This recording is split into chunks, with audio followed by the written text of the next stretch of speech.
আসসালামু আলাইকুম রহমতুল্লাহি ওবরাকাতুহু।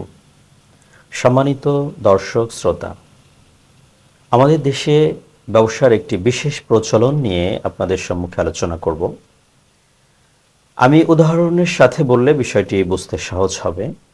তা হচ্ছে, মনে করুন ধানের মৌসুমে কৃষকের কিছু টাকার প্রয়োজন হয়। সেক্ষেত্রে দেখা যাচ্ছে যে কৃষক অনেক সময় অনেকের কাছে টাকা চায়। এই পরিস্থিতিতে আমাদের দেশের একটি রীতি আছে যে অনেকেই অগ্রিম কিছু টাকা কৃষকের হাতে দিয়ে থাকে। উদাহরণস্বরূপ হয়তো 50,000 টাকা কৃষকের হাতে দিয়েছে। কৃষক বলে যে আমার ধান কাটা হলে আমি ধান বিক্রি করে আপনাকে 60,000 টাকা দিব। তাহলে 50,000 টাকা অগ্রিম কৃষককে দেয়া হয়ে থাকে। কৃষক ধান বিক্রি করে তাকে 60,000 টাকা পরিশোধ করে। এই সুরতটি সম্পূর্ণ সুদি লেনদেন। এটা সম্পূর্ণরূপে হারাম। এটাকে ব্যবসা বলবে না। তবে একটি প্রসঙ্গ বা একটি প্রচলন যেটা আমাদের সমাজে আছে, বহুল প্রচলন, তা হচ্ছে যে আমাদের অনেক কৃষকের কাছ থেকেই অগ্রিম টাকা দিয়ে ধান কিনে রাখা হয় এবং ধানের মৌসুমে সেই ধান ক্রেতাকে দিয়ে দেওয়া হয়। এই সুরতে এই জাতীয় ব্যবসা বা এই ধরনের ব্যবসাকে বলা হয় বাইআয়ে সলম। এটা ফিকহি পরিভাষায় এই ব্যবসাকে বাইআয়ে সলম বলা হয়। বাইআয়ে সলম এই ব্যবসাটি বৈধ হওয়ার জন্য ইমামে আজম আবু হানিফা রাহিমাহুল্লাহ 7টি শর্তকে সংযুক্ত করেছেন। যদি 7টি শর্ত পাওয়া যায় তাহলে বাইআয়ে সলম এটা জায়েজ হবে।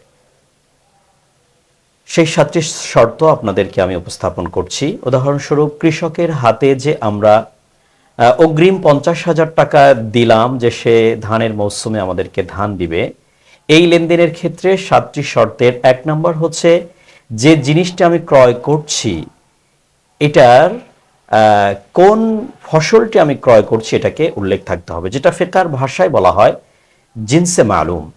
অর্থাৎ কোন ফসল আমি ক্রয় করছি এটা জানা থাকতে হবে। আমি কি ধান কিনছি, না আমি সরিষা কিনছি, না আমি বাদাম কিনছি, এ জাতীয় কোন ফসল কিনছি এটা নির্দিষ্ট হতে হবে। 2 নম্বর হচ্ছে নউন মালুমুন।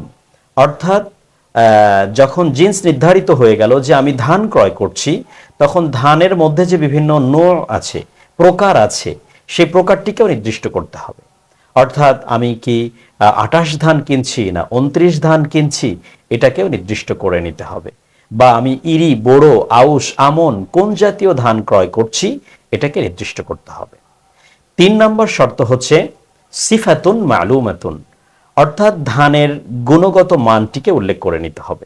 অর্থাৎ আমি যে আপনার কাছ থেকে ধান ক্রয় করলাম, এই ধান কোন কোয়ালিটির, অর্থাৎ এটা কি ভালোটা না মধ্যমটা না নিম্নটা, এটাকেও ক্লিয়ার করে নিতে হবে। 4 নম্বর শর্ত হচ্ছে মেকদারুন মালুমুন। অর্থাৎ আমি যে ধান ক্রয় করলাম, এই যে 50,000 টাকা দিলাম, তাহলে আমি কতটুকু ধান তার কাছ থেকে নিব, ফসল কতটুকু নিব, এই ফসলের পরিমাণটিকেও নির্দিষ্ট করতে হবে। 5 নম্বর হচ্ছে আজালুন মালুমুন। অর্থাৎ আমি যে ধানটি ক্রয় করলাম অগ্রিম টাকা দিয়ে, টাকা কিন্তু আমি তাৎক্ষণিক দিচ্ছি না, আগেই দিয়ে দিচ্ছি কৃষকের হাতে, তাহলে এই ধান আমি কবে নাগাদ এটা বুঝে পাবো বা আমি আমার পণ্যটি কবে পাবো এটাকেও নির্দিষ্ট করতে হবে যে এই মাসের মধ্যেই সময় ধার্য করে এই লেনদেনটি করতে হবে। 6 নম্বর শর্ত হচ্ছে মারিফাতু মিকদারি রাসিল মাল। অর্থাৎ আমি যে টাকা দিচ্ছি টাকার পরিমাণ তো নির্দিষ্ট হতে হবে। পাশাপাশি আমি যদি অগ্রিম টাকা না দিয়ে অন্য কোনো ফসল দেই, যে ফসলের বিনিময়ে আমি ফসল কিনছি, আমি অগ্রিম ফসল দিচ্ছি, উদাহরণস্বরূপ হয়তোবা আমি অগ্রিম তাকে বাদাম দিচ্ছি বা সরিষা দিচ্ছি বা আমি তাকে অন্য কোনো ফসল দিচ্ছি, এর বিনিময়ে আমি ধান ক্রয় করব, তাহলে এক্ষেত্রে আমি কতটুকু ফসল দিচ্ছি এই রসে মাল যেটা আছে এটাও নির্দিষ্ট হতে হবে। পরিমাণগত দিক থেকে সংখ্যাগত দিক থেকে নির্দিষ্ট হতে হবে। এটা 6। 7 নম্বর হচ্ছে তাসমিয়াতুল মাকান। অর্থাৎ আমি কোন জায়গা থেকে এই পণ্যটি বুঝে নেব সে জায়গাটি উল্লেখ থাকতে হবে। হয়তো কৃষকের বাড়িতে যেতে হবে, অথবা অমুক মাঠে যেতে হবে, অথবা আমি কৃষক এটাকে বাজারে নিয়ে আসবে, আপনি বাজার থেকে এটাকে আখজ করবেন বা এটা গ্রহণ করবেন, এই জায়গাটিও নির্দিষ্ট হতে হবে। এই 7 শর্তের ভিত্তিতে আমরা এই বাইয়ে সলম করতে পারি, এটা শরিয়া আমাদের জন্য বৈধ করেছে। অর্থাৎ অগ্রিম কৃষকের হাতে টাকা দিয়ে কৃষকের থেকে পণ্য নেয়া। তো আমাদের সমাজের প্রচলন যেটা, যে কৃষকের বাড়িতে গিয়েই ধানকে গ্রহণ করা হয়। অনেকে আছে যে কৃষককেই বলে দেয় যে আপনি ধানটি বিক্রি করে দিবেন। আসলে এই সুরতটি সঠিক হবে না। সেই শস্যটি বা সেই পণ্যটি যেটা আমি ক্রয় করেছি, যে ফসলটি আমি ক্রয় করেছি, সেই ফসলটি আমার হস্তগত হতে হবে। হস্তগত হওয়ার পরে সেটা আমি বিক্রি করে দিতে পারি, তাৎক্ষণিক বিক্রি করে দিতে পারি, বা এটা আমি ওই কৃষকের কাছেও বিক্রি করে দিতে পারি, এটা আমার এখতিয়ার থাকবে। তো এই পদ্ধতিতে যদি আমরা লেনদেন করি তাহলে আমাদের এই ব্যবসাটি বাইআ সালামের আওতাভুক্ত হয়ে এটা বৈধ হবে।